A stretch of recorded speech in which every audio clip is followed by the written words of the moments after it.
সালাম ভাই, আমি কিছুই করিনি, তোমার জমির দিকে তাকাইনি, আমাকে কেন মারছো এভাবে? আমার ভীষণ কষ্ট হচ্ছে, আমাকে দয়া করে ছেড়ে দাও সালাম ভাই। মিথ্যে বলিস না, তুই গ্রামের সামনে মাথা তুলে দাঁড়িয়েছিস, নেতা হওয়ার চেষ্টা করছিস, এখন বুঝবি এর দাম কত। আমি শুধু বলেছিলাম মসজিদের জমিটা পবিত্র, ওখানে বাড়ি তুললে পাপ হবে, এতে আমার ভুল কি দাদা? আমাকে ছেড়ে দাও। পাপের কথা বলছিস? সালাম ভাইয়ের সামনে পাপের কথা? তুই আমাদেরকে পাপ পুণ্য শেখাবি? আজকে তোর মুখ বন্ধ করবো। এই এই হতভাগা! আল্লাহ, আমার মেয়েটা রুনা। চুপ, ওর নাম নিবি না। ভাই, এই মরে গেছে মনে হচ্ছে, এখানেই ফেলে দিই কাদায়, কেউ খুঁজে পাবে না। আমার খুব ভয় করতে শুরু করছে বাবারি।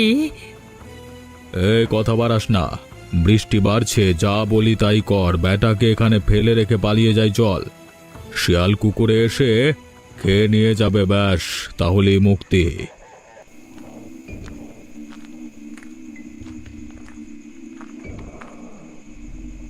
ওঠো, একটা তাজা দেহ। ওঠো। আমি সব দেখে নিয়েছি, ওই কাগজগুলো। তুমি যা করেছো সেটা আর গোপন নেই, আমার কাছে সবকিছু জলের মতো পরিষ্কার। কাগজ? কি কাগজ দেখেছো তুমি? কিসের কথা বলছো? তোমার কি মাথা ঠিক আছে? মাথা ঠিক আছে? ব্যাংকের লক্ষ লক্ষ ট্রান্সফার, তোমার নাম, যারা টাকা নিয়েছে তাদের সকল পরিচয় সব আছে। আমি আমি পুলিশে দেব। আমি আর তোমার সাথে থাকতে পারবো না, কোনো মতেই না। তুমি বুঝছো না, এটা আমার শেষ চেষ্টা। সব জানারে আমি সব হারিয়ে ফেলবো। তুমি কি আমার ক্ষতি চাও? তুমি কি এমনটা আমার সাথে করতে পারবে? তাহলে তুমি সেই সব সৎ মানুষদের কথা ভাবো যাদের তুমি ঠকিয়েছো। তুমি এই করেই এত এত টাকা কামাতে, আমি এতদিনে বুঝতে পেরেছি। তুমি যদি জানাও আমি শেষ হয়ে যাব, তুমি আমার সব নষ্ট করে দেবে। আমি হাত জোড় করছি, আমাকে একটা সুযোগ দাও, আমাকে আমাকে কিছুটা সময় দাও, দয়া করে আমাকে কিছুটা সময় দাও। তাহলে সত্যটা বলো, আর মানুষের টাকা মানুষের কাছে ফিরিয়ে দাও, যে কটা টাকা তুমি লোকের কাছ থেকে ধাপ্পা মেরে নিয়ে এসেছো। সালি, আমার উপর দখলদারি করবি? অনেক ভাবে বোঝালাম, বুঝলি না, তোকে আমি শেষ করে ফেলবো। এই সালা! কেউ জানবে না, কেউ না। আমি এখান থেকে বহু দূরে চলে যাব, কেউ আমাকে খুঁজে পাবে না।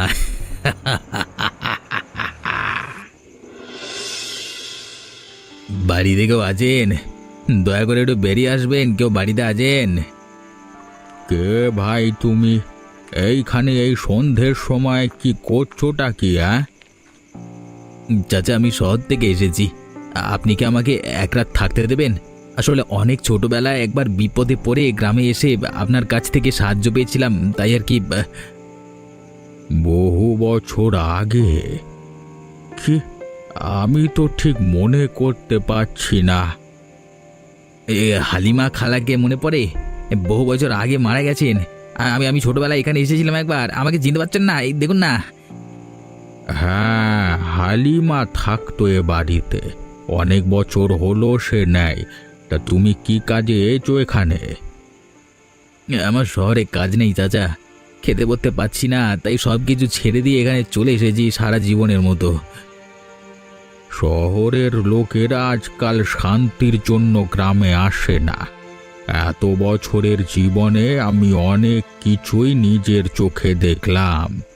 সবাই অপরাধ করে পালিয়ে এখানে বাঁচতে চলে আসে। তুমি কি আমার থেকে কিছু লুকাচ্ছ? কিছু না চাচা, আমি আমি অনেকটা ক্লান্ত এখন, খুবই দুর্বল লাগছে নিজেকে, খুবই খুবই। ঘরে ঢোকো, কিন্তু মনে রেখো, যদি কোনো রকমের চালাকি করবার চেষ্টা করো তাহলে কিন্তু তোমাকে এখান থেকে তাড়াতে আমি দুবার ভাববো না। কি ব্যাপার, বাবা রাতে এইভাবে দাঁড়িয়ে আছে কেন? একবার বাইরে গিয়ে দেখি তো।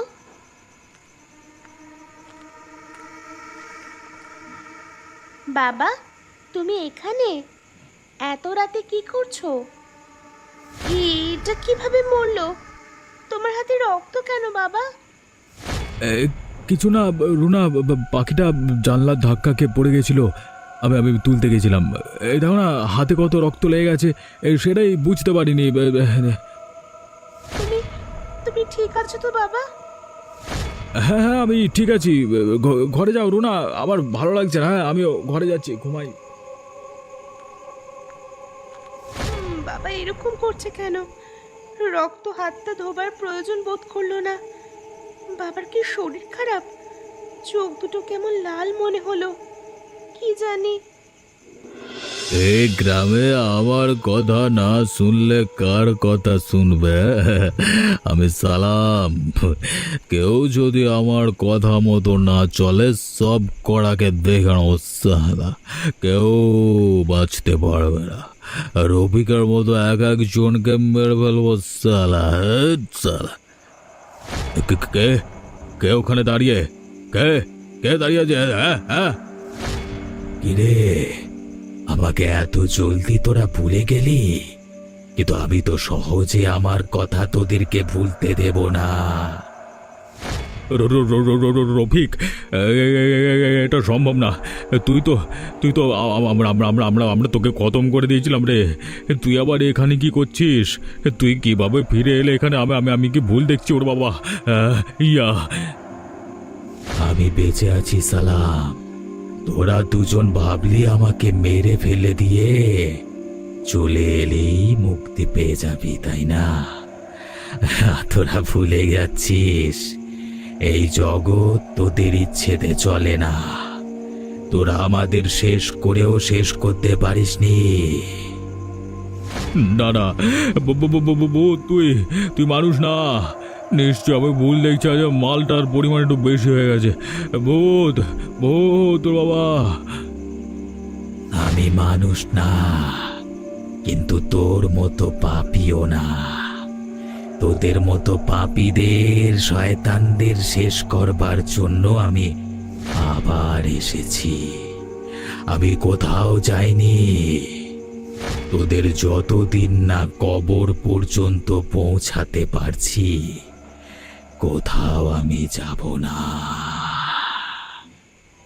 আমার কাছে আসিস না, চলে যা রফিক, দূর হয়ে যায় এখান থেকে রফিক। প্রথম ডাক হয়ে গেছে সালাম, আর মাত্র দুটো ডাক বাকি। কেউ বাঁচতে পারবে না, কেউ বাঁচাতে পারবে না। আমি কি দেখলাম? রফিক আমাকে এসে হুমকি দিয়ে গেল। আমি পালাই এখান থেকে, যদি আবার এসে আমাকে মেরে ফেলে। ওরে বাবারে! আরে সালাম ভাই, তোমার কাছে এলাম সকাল সকাল, একটু দোয়া দিবে তা নয়, মুখ ভার করে বসে আছো কেন? হ্যাঁ, আমার সাথে কি হয়েছে জানলে আর এরকম কথা বলতিস না ভাই। কি হয়েছে তোমার সাথে? তুমি আমি দুজন মিলে এত কাণ্ড করে বেরিয়েছি, তোমার আবার কি হবে? হ্যাঁ, কালকে রাতে বাঁশ বাগানের ধারে আমি স্পষ্ট রফিককে দেখতে পেয়েছি। তুমি আবার এসব ভূত টুতের কথা বিশ্বাস করো নাকি? এসব পুরনো দিনের ব্যাপার, পুরনো কথায় এখন কে বিশ্বাস করবে বলো তো? বিশ্বাস আমি এতদিন করতাম না, কিন্তু কালকে যা শুনেছি একেবারে সেই আওয়াজ 3 বার। বাতাসে শব্দ হবে, পূর্ণিমার রাত, রাতে গাছের ডালে কত রকমের পাখি বসে চেঁচায়। আরে ভুলে যাচ্ছ কেন? আমরা নিজের হাতেই তো।